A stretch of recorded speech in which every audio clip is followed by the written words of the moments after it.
9, 8, 7, 6, 5, 4, 3, 2, 1. All right, hold up. All right, this is Shooting the Breeze with your man, Byron A. Lloyd. I'm back. It's been a while. I got my guest on here, my good buddy and brother from another mother, Gino Bonner. What's up, G? I'm back. Hey, man. Glad to be back, bro. I'm glad to have you back, homie. Yes, absolutely. I'm glad to hear you feeling better, brother, man. I am, man. I'm having back spasms right now, but I'm trying to work through them, man. I'm trying to work through them. But, you know, I'll be seeing you Monday. We'll chop it up Monday and talk about some real stuff, about some other stuff. You know what I'm talking about some business things. But anytime that we meet, Ronnie, you know it's on some real stuff, brother, man. That's right, my brother. What I'm trying to do tonight, man, I'm trying to educate my fellow Caucasians who have mistaken Black Lives Matter for some type of racist hate group, which they're not. They don't understand, man, that in any protest, you're going to have these fringe cats. You're going to have a nut in everything. And you can't paint a broad brush on a whole movement just because of a couple bad apples. You know what I mean? Absolutely. And you know what, Byron, what we're going through, what we're living through in these times right now, bro, we're living through some traumatic times, man. And I'm going to be dead up honest with you, bro. Black lives matter. They do matter. Lives matter, bro. Right. And see, that's a big part of it, Gino. A lot of white folks, they believe just because they hear Black Lives Matter that they think black people are saying that black lives are the only lives that matter. They don't realize that white lives have mattered since 1776. You know what I mean? That Black Lives Matters are just saying Black Lives Matter too. You know what I mean? Well, you know, let me throw out some statistics to you. Let me throw out some statistics to you, Byron. Throw them. Check this out.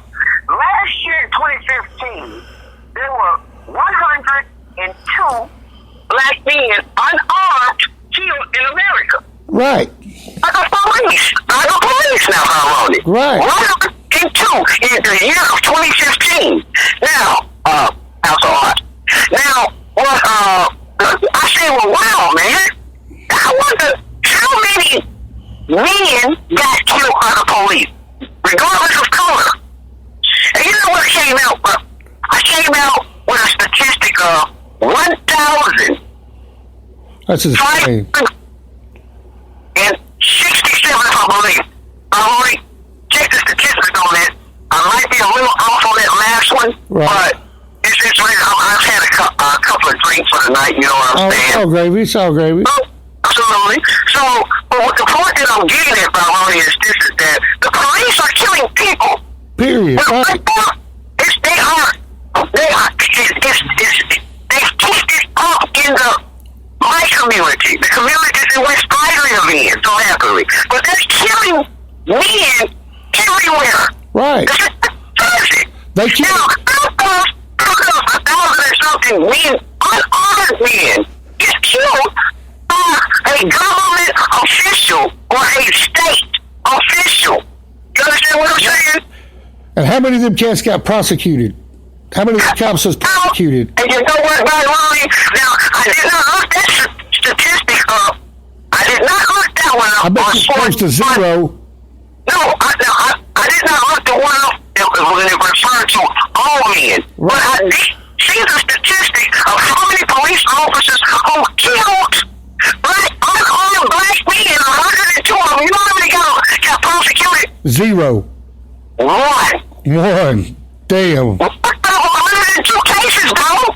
That's insane. And that's something else that we have a problem with, that there's some type of disconnect with, is that they don't realize, like just last week or the week before, I watched video of them shooting a 19-year-old white kid, wide-legged spread eagle in the road in Arizona in the back 5 times. You know what I mean? But the deal is that you don't see, because there's nobody protesting these white folks, you don't see the white unarmed guys getting killed. So white folks don't care. You know what I mean? And that's the deal with Black Lives Matter, and that's the deal with these 2 lone nuts who went and killed all these cops, because unfortunately, it's sad to say, if you kill enough white folks will start mattering. You know what I mean? They'll start getting hip to it. It'll start concerning them. And it's wrong to kill cops, but people don't realize it's not Alton Sterling, and it's not Philando Castile that set this off. It's the thousands in the past decades that set this off. You know what I mean? This ain't a new problem. This is a problem that's been going on since the 60s. And what's happened lately is because of technology, we've caught these cats on video doing it, and they're still getting off. And until you start holding these cats accountable, you're going to have people who want to become vigilantes and take the law into their own hands. And that's what you got in Dallas and Baton Rouge. You know what I mean? Well, let me put this at you, Byron. All right. Because I tell people this all the time. I was involved in riots. I was involved in the Rodney King riots. I was outraged. I was in college. I was a college student. Right. 1992, I never forget it. They acquitted 6 million off of not beating this guy off of videos that the whole world saw. That the man got hit. Well, he had no pistol. He had no gun. He had no knives. Why? We saw this for all eyes.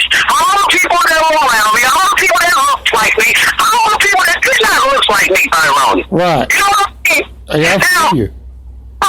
in the root of this is like, that you tell us to use our legal system. You say, hey, we're Americans, right? Right. The legal system, right? We have a system of this so-called order that we're supposed to be living in, right? Right. Happens is that when you use all the ways and the classic ways of the system, you use them all. You got your best attorney going in, fighting for you. In the same old verdict.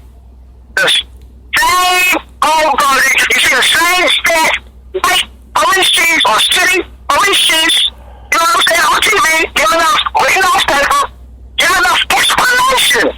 Right. Video, we've seen. Right. And he's finding out his officers are getting pay time lead-offs. You know what I'm saying? He should have paid the lead-offs because he had just killed a black man. Are you serious? Right. Hey, you gotta sit here and actually tell me this on TV. Right. Yes, and you just been witnessing so many encounters and like the guy in Jonesboro. You remember what happened in Jonesboro? Yeah, the dude with the handcuff. Does anybody remember? Black Lives Matter now. Yeah. In Jonesboro, a black man was handcuffed in a police car. And committed suicide. They have made us say in the legal system said that the guy shot himself in the head. Right. Handcuffed behind his back. Does anyone remember that? I remember it. I remember that black life. That's right. But, you know what I'm saying? But people in my community grow that's how to see those images on TV. Right. The revolution have already been started on TV. It very much will be. And, I think it's a big part of it, too. I believe a lot of it is these cops are scared of black men because of the way media and Hollywood portrays them. You know what I mean? Man, I'm going to tell you something. This medium, the way that people tell stories and use the different vocabulary of the words, and, that's total racism you're talking about. But, my point is, man, is this is that. And I'm starting to, and you know what? The anger is not just directed. People are not looking at white police officers or white people. They're not looked at like that. They're all cops. Right. They're all part of the same organization. Biggest gang on the street. And they're all killing us. They're part of it. Right. Biggest gang on the street. You see, that's something else people don't realize. That racism, a lot of white people think just because Barack Obama got elected that he erased the racism, which is silly. Racism is institutionalized. And the fact is, white folks commit more crimes, they sell more drugs, they use more drugs, but black people go to jail for that 3 times more than white people. And they only make up 12% of the population. So that right there should tell you that racism is institutionalized, and the fact that most black men don't have the funds to hire the attorneys that a lot of white folks can afford to hire, and you get that free lawyer, you're going to get a free ride straight to the pen 9 times out of 10. Am I right? Right. You know what I mean? And you got a government who has all the resources in the world. You know what I'm saying? And something else, they'll take a cop's word, crooked or not, no matter how many allegations he's got from him in the past. You don't ever hear, you might have a cop who's been accused or got in trouble in the past for beating people up, violating their civil rights. But when he does something like this, you don't ever hear about it. But when you hear about a young black man get killed, people try to dismiss it by saying, oh, he got arrested 10 years ago for domestic abuse, or he was sold dope 5 years ago. What does the past have anything to do with what happened right then? You know what I mean? Right. Zero. And I will tell you. You're absolutely right, brother. You're absolutely right. Yeah, I'm applauding you. I got my applause going on right now. You can't hear the sound effects, but he will on the replay. But you right on that, man. And that's what people don't understand, that Black Lives Matter ain't saying black lives are the only lives that matter. They're just saying black lives matter too, because white lives have been mattering since 1776. You know what I'm saying? Hey, man, I'm going to tell you something, man. And I'm going to tell you, man, the thing about it is this, man, is that white people don't have to see a black man. They can live in a community way off to themselves, man. Right. Now, I'm not saying that some black people can't do the same thing. You know what I'm saying? Yeah. But the thing about it is, you got some white guys out there that own mountaintops. You know what I'm saying? Mountain ranges. Yeah. So, I mean, hey, man, it's a trip, man. But I don't live in a world like that where I can't live with other races, man, and other cultures. My eyes are not seeing those visions when I walk around. I'm like, man, dude, this is life, and life is good. What's up? What is fun at? Where? I don't care. Is it live music? Hell, it can be country. You know what I'm saying? Look at me. I'll tell you a real quick story about me and Gino. Me and Gino go back to primary school now. He's been one of my best friends all my life. Absolutely. I took Gino canoeing at a Spring River, I don't know, 10 or 15 years ago. And it's a funny story because I was trying to say, man, I don't think it'd be that bad. It'd be that racist, Gino. Man, we pulled up in there and they was playing Hank Williams Jr. waving a rebel flag. Hank Williams was playing in the background, y'all. We pulled off at nighttime. It was night when we pulled up into the campsite, y'all. And it was rebel flags all around me. Yeah. And I said, man, what the hell did you bring me into? I got past killed that night. Woke up the next morning. And it was like, I'm in heaven. I get up, it's all these ladies walking around. People bringing me beer. Luckily, we had about 30 of us with us, so we had you back, G. You know that. Hey, but I'll never forget, man, real quick, before we get back to something serious, we'll keep it light. I put Gino and this girl I was dating in a canoe because they'd never been canoeing before. And, man, I thought Gino was with this white girl, and these rednecks were on the bank mad as hell, weren't they, Gino? And they were talking to Reeds. They were hating me up. They were screaming, Dre. They were screaming, you should be ashamed to be with that white girl. They was calling him Dr. Dre, you know.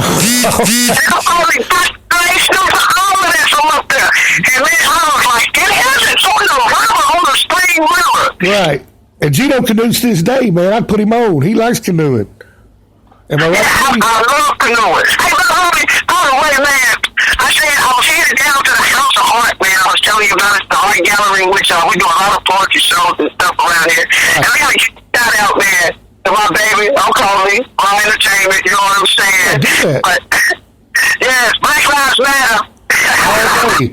Well, you know what I mean? And what trips me out is white folks come back with all lives matter, which they don't realize it's racist because white folks' lives have been mattering since this country's existed. You know what I mean? They don't realize. It just blows my mind how. Look, I see people posting on Facebook. I got in an argument with a cat the other day. He posted a picture of a Klan with the rebel flag and said, if this is a hate group, how come Black Lives Matter ain't a hate group? I said, I don't know. Black Lives Matter ain't lynched 10,000 white folks. How about that? No, that's happening. You know what, I'm going to tell you something. To be dead honest with you, man. Right. The majority of the people that's in the Black Lives Matter movement, they're cultural people, man. And they don't believe in violence. No. No, every protest they put on, they've called for nonviolent protests. None of them have violent backgrounds. You understand? It's four women who were community organizers who started Black Lives Matter. It wasn't no crazy, militant, racist black dude. It was four women. And you know what? And that's what people don't realize. And people don't realize. And don't forget this. They were educated black women. Highly educated black women.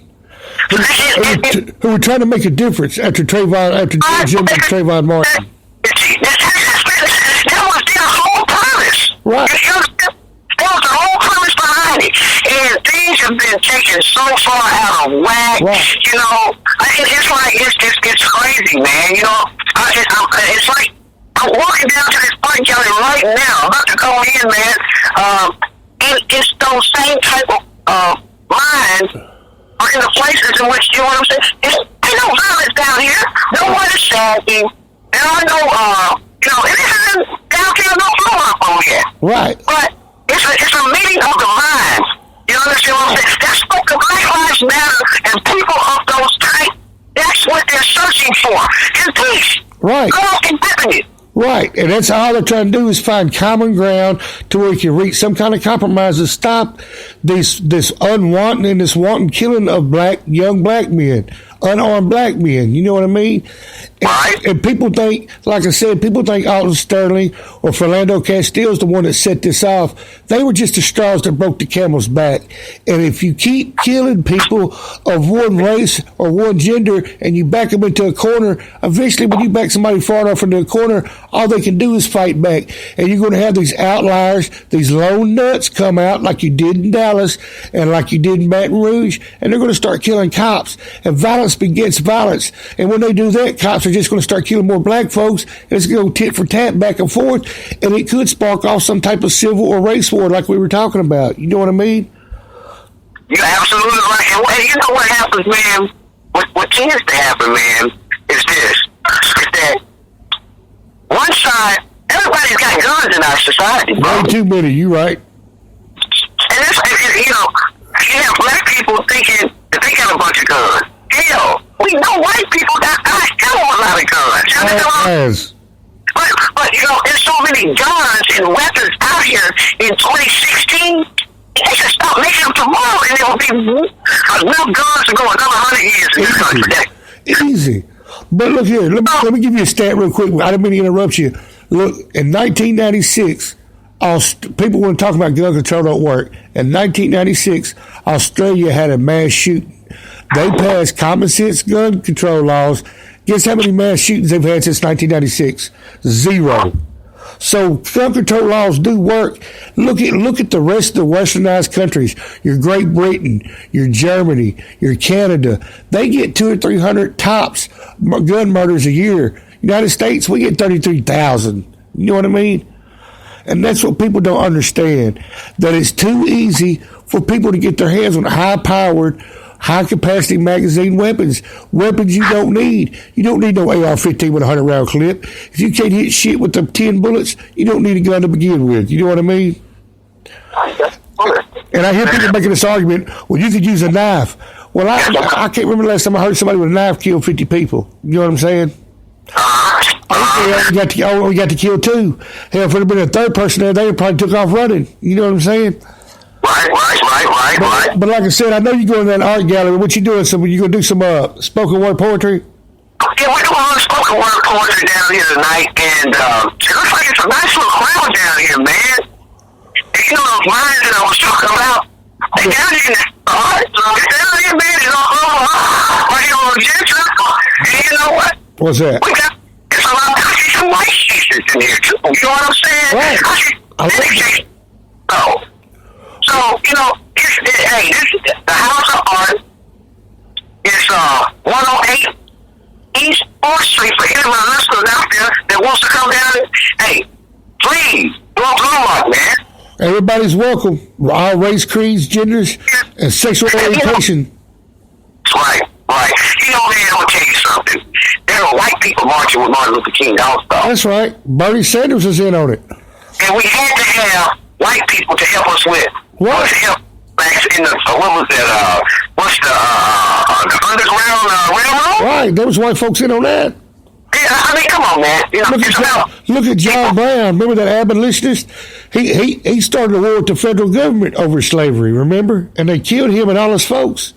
And people don't realize that. Look, there's a movie out right now I just watched, allegedly illegally, about Matthew McConaughey called the State of Jones. And that's what that's about. There's a dude in Jones County, Mississippi, who deserted the Civil War because he hated seeing people get killed. And him and free slaves formed their own army and tried to beat back the federal government in Mississippi. And it was a white dude. Yeah, Matthew McConaughey's in the movie. But yeah, like I said, Gino, I know you're supposed to go in there, man, so I'll let you go. But me and I'll see you Monday night. Me and Gino, I got to go to Little Rock and have a test that I'm going to spend the night with Gino Monday night, and we'll do a podcast then. Because, we'll hear some lobster tails. I think I'm going to fix a nice little feast for you, but coming to town. I think we'll eat some lobster tails, and I got some activities planned for you. So, hey, I'm looking forward to seeing you, brother, man. I'm looking forward to seeing you too, Gino. I'm going to let you get off here so you can go do your poetry thing, man. But I can't wait to see you, dude, because we need to talk about some other things too.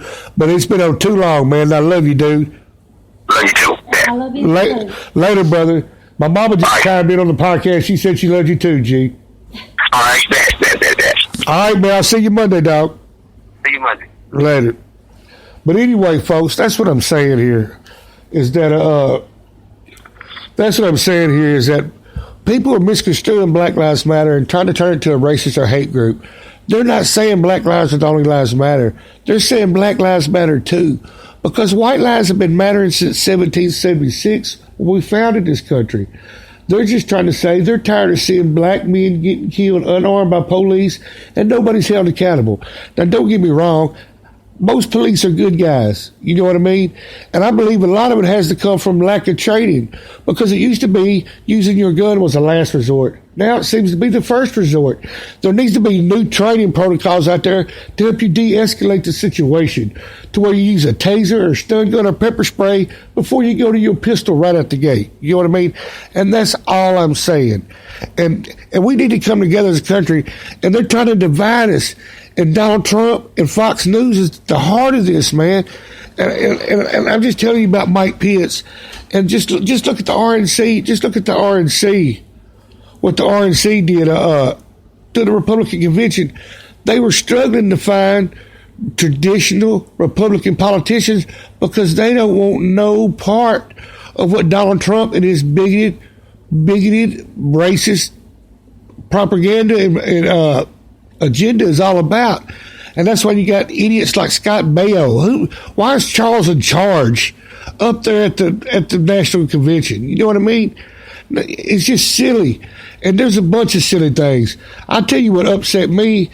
The black sheriff from Wisconsin who got up there and first of all he screamed Blue Lives Matter. And let me get it, Blue Lives do matter. All lives matter, but Black Lives Matter too.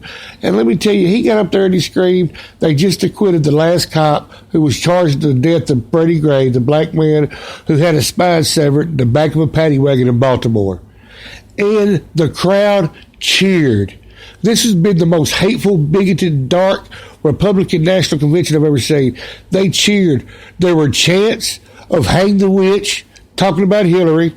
There were people chanting. Even Pam Biondi, the Attorney General from Florida, said she loved the chant where people were going, Hillary for president, Hillary for president. Look, Hillary ain't broke no laws. I hate to break it to you. And look here, I know y'all been trying to sandbag her for 3 years. There was 9 Benghazi investigations. She was cleared of all of them. cleared of all of them. But yet y'all still want to harp on that, man.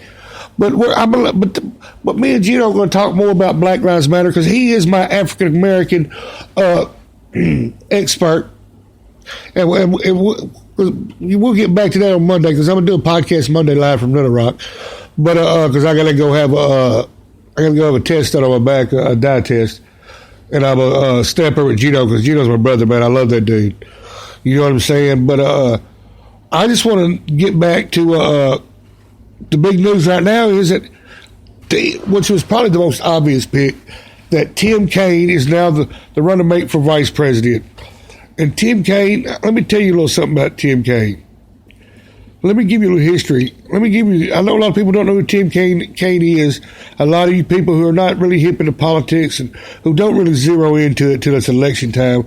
But let me be the first to introduce you to my man Tim Kaine. And let me find what I done with it. Okay, here's Tim Kaine. Let me give you some facts about Tim Kaine. And I also want to give you some facts about okay, you ready here? Let me tell you, Tim Kaine's a devout Catholic. He's worked with the Jesuits. But let me tell you about Tim Kaine. Let me tell you about it. Tim Kaine, his full name, Tim Michael Kaine. He's 58 years old. His current job is United States Senator for Virginia. But he's done it all. He serves on the Foreign Relations, Armed Services, Budget, and Aging Committees. This is his reputation. He's personable and pragmatic former governor with an extensive resume in a purple state, which is Virginia, which is going to be critical. It's one of those critical states that Donald Trump needs to win. That in Ohio, Donald Trump started the war with Kasich, John Kasich. And he's got, look, every Republican governor, every Republican presidential nominee in modern times has to win Ohio to win the election. And even though Cleveland, Ohio was where they had the RNC, the Republican National Convention this year, what does Donald Trump do? He's supposed to be uniting the party. What did Donald Trump do? Did he show up trying to mend fences with Kasich and try to make good? No, he showed up and talked smack about him and tried to start a war with him and basically pissed him off. And that's probably going to cost him. That's probably going to cost him a state. But they believe, the political pundits, your Donald Trump surrogates, and Paul Manafort, who's his new campaign manager, believes that they're going to make it for the loss of Ohio by winning New Jersey because of Christie. But I hear Chris Christie's mad because he got passed over for the vice president nomination. I also heard, and here's the big deal, Chris Christie's approval rating in his home state is like 20%. Even the state don't like Chris Christie. So that's a pipe dream. But let me get back to Tim Kaine. Here's some restraint. He's been a governor. He's experienced as a governor. He has foreign policy knowledge as a senator. He represents an important battleground state. He's tested in high-profile campaigns. He's been the DNC chair. He speaks Spanish. And let me tell you something else. This dude right here has been a mayor. He's been a lieutenant governor. He's been a governor. He's been a Democratic National Committee chairman. And he's also been a senator. There's only been 24 people in the United States who have served as mayor, a senator, and a governor. So, that's pretty prestigious. But I have a secret friend who I should leave nameless, who sent me a little something that should tell you what kind of heart, what kind of compassionate, caring dude this is about people. And it's an amazing, I'm trying to look for it right now, and it's amazing, man, what she sent me. Oh, come on now. Oh, looking. Here we go, looking through it. Come on with it. Oh, it's going to crash on me. We're going to get it back, though. But like I said, Tim Kaine is a solid pick, man. He is a very solid pick. I was kind of leaning for somebody more exciting, more of a bulldog. Your Elizabeth Warren, your Cory Booker, Bernie Sanders, even though I didn't think Bernie would go. But I do think Bernie is going to be in her cabinet. And, like I said, usually I've been trying to keep it light A lot of times I keep it serious on this podcast, talk about politics or current events. You know what I mean? And, you know, ISIS has been on a rampage. And people are like, ISIS has made like 5 or 6 terrorist attacks in the past couple of weeks. The reason is because ISIS is desperate. Thanks to our president, Barack Obama, we've got ISIS hemmed up. They're on the ropes, man. They are on the ropes. Let's see, where it is, Tim Kaine. Okay, here it is. Let me tell you about Tim Kaine. Driven by Jesuit ideals, he represented death row inmates of victims of housing discrimination in Richmond, Virginia, winning a $100.5 million verdict in a redlining case against Nationwide Insurance. But it was overturned in appeal, and the team negotiated a $17.5 million settlement. But Rhonda Harmon, a lawyer who worked with him, said he was so touched by his clients about the housing case, she once found him poring over his papers at desk with his eyes filled with tears. And this is what I love about him. He gets an F rating from the NRA. And anybody gets an F rating from the NRA is my kind of guy. But a perfect score from Planned Parenthood. Oh, I love those guys. That's my kind of guy right there. Because you know why?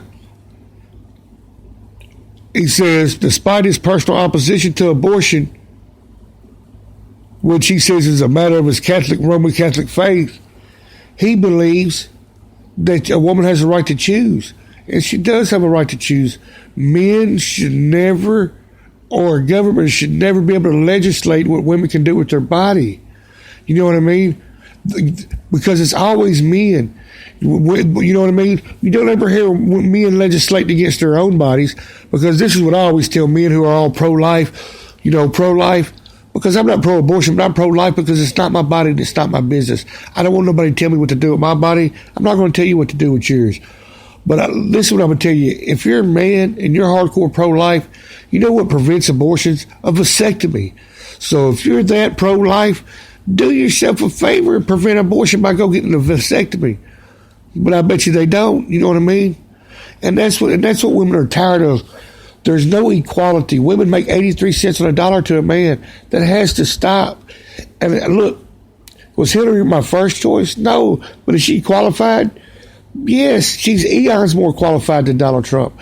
This is a man who's thin-skinned, who's made fun of disabled, who's lost lawsuits, settled lawsuits for being discriminating against black renters back in the 70s, and they caught him doing it again in the 80s. This is a man who touts himself as a great businessman, but yet he bankrupted his casinos 4 different times, the last time in 2009. Now tell me the last time you heard of a casino going bankrupt. You know what I mean? But it ain't like he started from nothing like Warren Buffett on $1,000 and become the second richest man in the world. This man started out with $200 million from his daddy. His daddy died, Fred Trump, and gave him $200 million.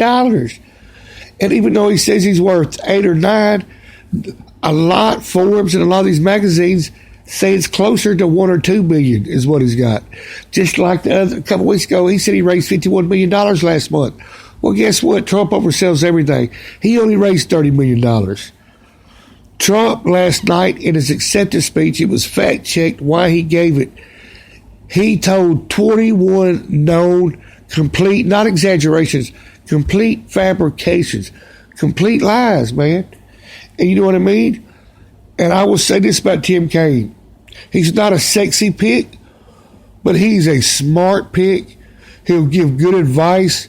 He's a stable guy, even-keeled guy.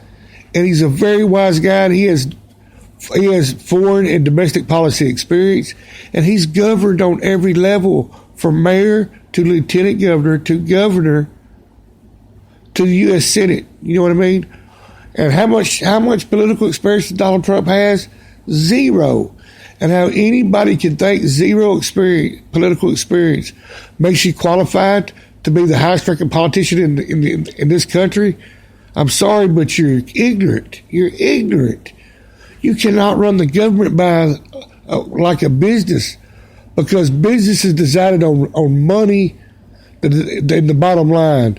The government involves people's lives, and you can't decide people's lives like you can decide about business. You know what I mean? It just don't work like that, man. It don't. And, you know, thank God Roger Ailes, with his slimy, creepy, sexual harassment butt's going to be forced to step down.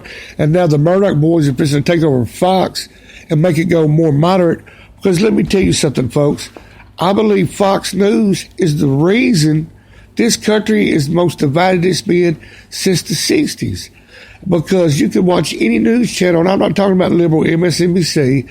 I'm talking about any mainstream ABC, AP, any mainstream news channel, and then watch Fox, and it's total bizarre reality. It's the total opposite is really going on.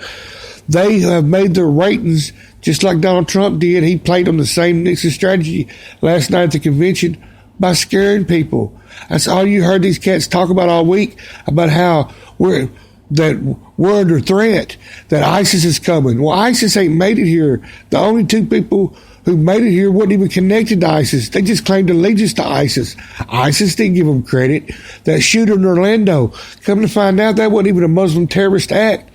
He was secretly gay and thought he had contracted HIV. So that was a hate crime. That wasn't a terrorist act. And that's what people don't understand, man. And you know what I mean? It's 2016.